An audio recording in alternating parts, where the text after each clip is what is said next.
Olá, prezados, eu me chamo Mariane, sou mestranda do curso de Arquitetura e Urbanismo da UFES, Universidade Federal do Espírito Santo,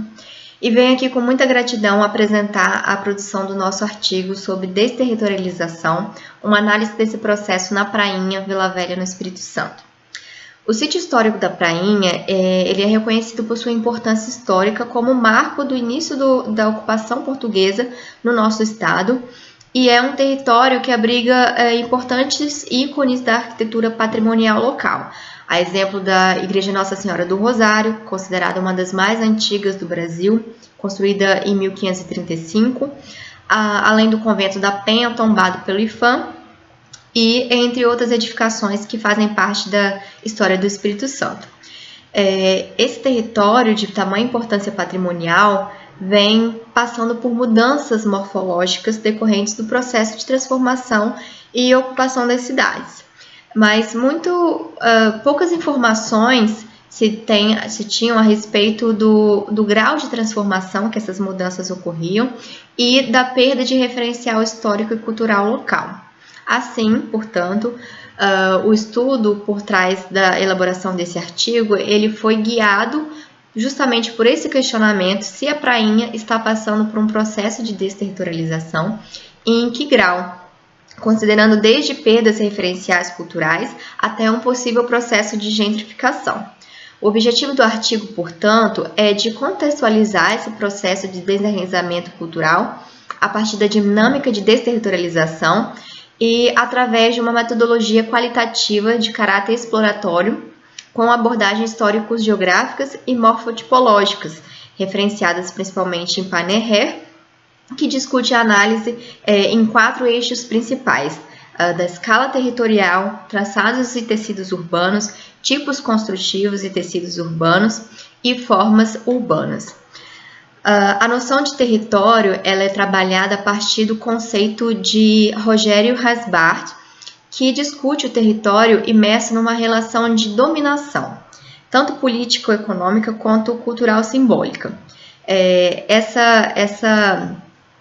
consideração implica que o território deve ser analisado a partir de relações de poder em que os sujeitos envolvidos naquele contexto exercem sobre o território e como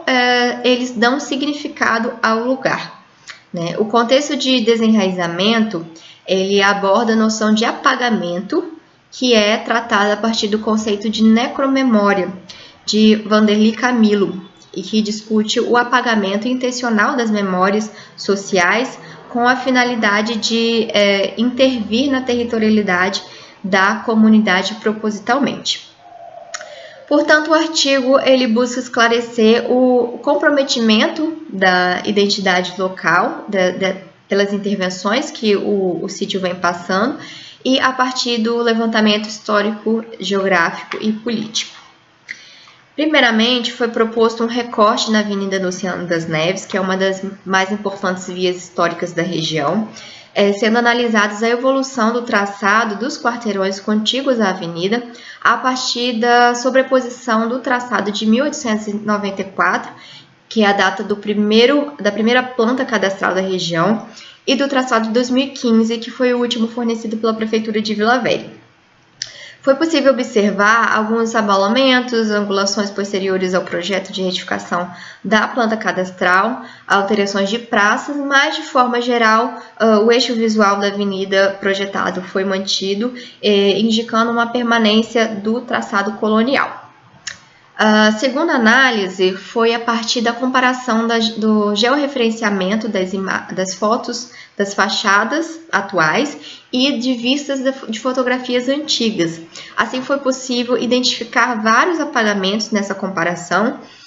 a exemplo da substituição de casas por novas construções, alterações estéticas das fachadas,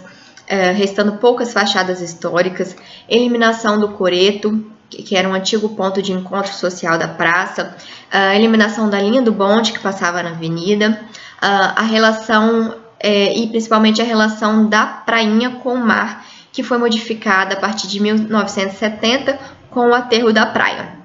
além de inúmeras mudanças morfotipológicas também, a exemplo da elevação do gabarito das edificações em até 4 pavimentos, a construção recente de tipologias que destoam completamente do contexto local, a exemplo da tipologia do chalé, e a remodelação também dos jardins das praças no entorno da igreja de Nossa Senhora do Rosário. Já para análise simbólica, foi estruturado uma roda de conversa com os moradores e frequentadores da prainha, com o tema, propondo o tema relação, pessoa e lugar. Nesse sentido, foram pontuadas questões a respeito da relação atual com o sítio e a relação no passado também. A partir desse levantamento, a gente se estruturou uma tabela correlacionando as violências citadas contra o sítio a partir desse debate com reflexos de desenraizamento identificados nos relatos. As violências identificadas nos relatos envolviam demolição dos edifícios simbólicos, extinção dos monumentos culturais locais, exemplo da linha do bonde e do coreto, construções verticalizadas que descaracterizavam a arquitetura local, o aterro da praia, a reforma do parque sem a participação popular, a supressão de feiras e eventos culturais, a realização de shows na praia, no parque, a ocupação de bares e comércios com apelo turístico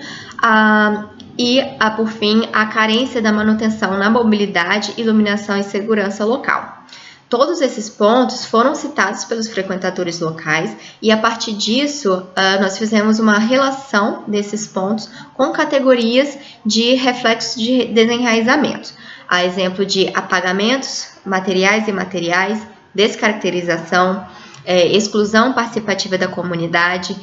dissonância da relação pessoa e sítio e problemas estruturais. Foi possível notar que os relatos reforçaram as observações feitas na análise histórico-geográfica e, a partir desse levantamento, foi possível constatar que a região da Prainha sofreu, sim, muitos apagamentos, indicando a ocorrência de um processo de desterritorialização. As características espaciais do tecido urbano perderam muitas de suas referências históricas, passando a apresentar uma variedade de construções de tempos e padrões diferentes e a perda de monumentos culturais simbólicos locais, né? O artigo ele se concentrou na análise formal, tipológica e de território físico e simbólico, pretendendo contribuir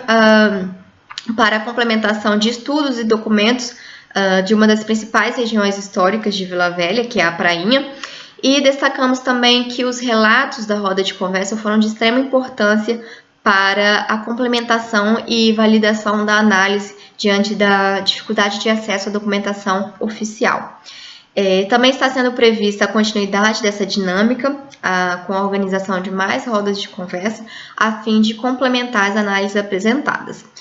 Por fim, agradeço a organização do evento e a atenção dos participantes. Me ponho à disposição, juntamente com as minhas colegas de produção, para maiores esclarecimentos. No meu contato mariane.oliveira@edu.ufs.br, no contato de paula.azevedo@edu.ufs.br ou no de lucienepessotti@gmail.com.